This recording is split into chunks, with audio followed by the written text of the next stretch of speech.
花生米跟黑豆清洗干净，再浸泡1个晚上。天气热的时候记得要放冰箱。再来清洗一些东北大米，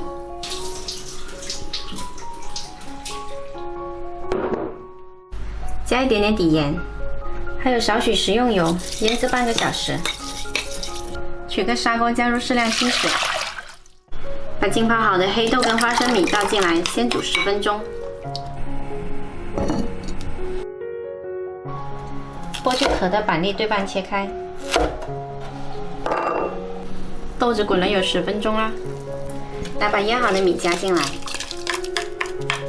板栗也加进来，搅动一下，防止大米粘锅底，然后调大火煮开，转中小火煮20分钟。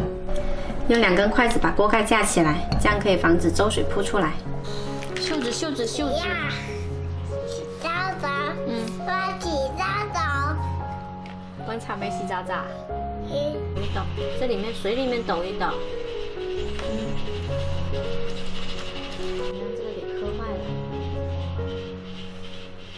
轻轻的放哦。放还是我蒸放呢？你先放。好，谢谢。妈妈买草莓给你吃，你要跟妈妈说什么呀？谢谢妈妈。不用客气。我都黏住它了，黏住它了。接着把牛肉切成片。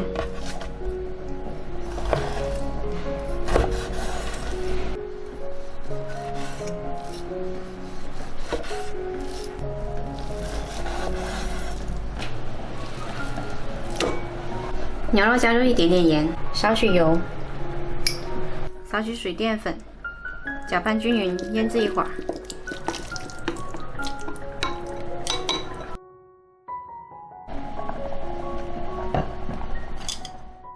粥煮熟了就调大火，把牛肉加进来。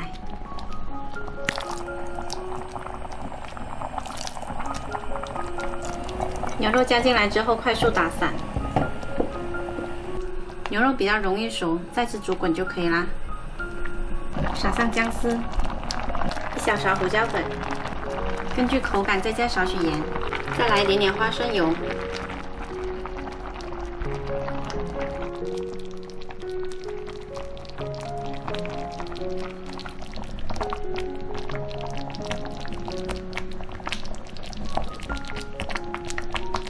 好啦，现在就可以享用啦！一碗特别好、只有营养的牛肉粥就做好了。喜欢的可以试一下哦。